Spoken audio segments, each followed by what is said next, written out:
في انتظار موت الفساد إلى الأبد.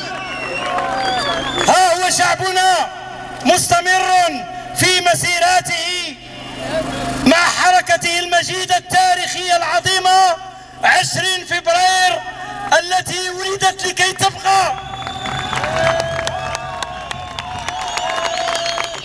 ها هو شعبنا العظيم يقف إلى جانب أخي الفنان المظلوم معاذ الحاقد.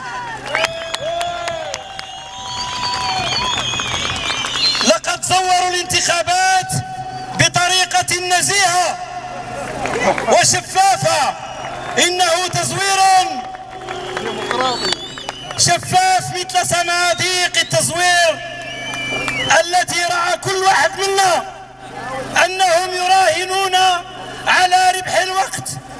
هذه الحكومة هي حكومة رجال مطافع، تريد بغات باش تطفي الغضب ديال الشعب، وخاصها الماء ديال الدنيا باش تطفي الغضب ديال هذا الشعب اللي بقى نصف قرن.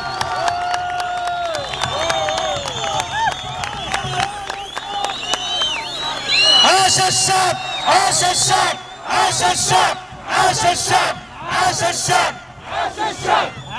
إن مطالب الشعب المغربي لا زالت تشتعل في هذا الربيع الذي سيهزم كل فصول الاستبداد وخريف الحريات.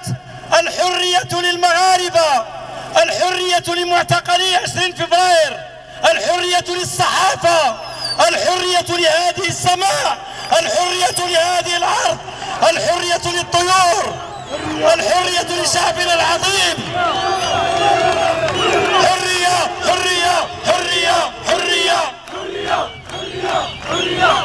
أنا كفنان أريد أن أعانق الموت ليحيا شعبنا، الموت من أجل شعبنا.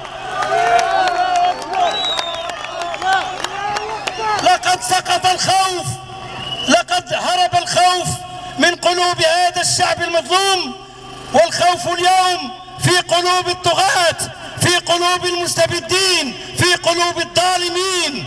الحرية لنا جميعا، الحرية لشعبنا، ولكي نستحق هذه الحرية يجب أن نستمر، يجب أن نحتج بأعلى أصواتنا، يجب أن نبقى في الشارع حتى تلبى كل رغبات وطلبات 20 فبراير التي هي طلبات ورغبات هذا الشعب العظيم.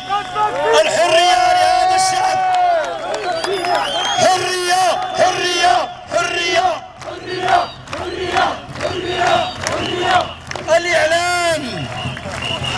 الإعلام معتقل في تلفزة مخزنية لا تعمل إلا على إخفاء الحقائق.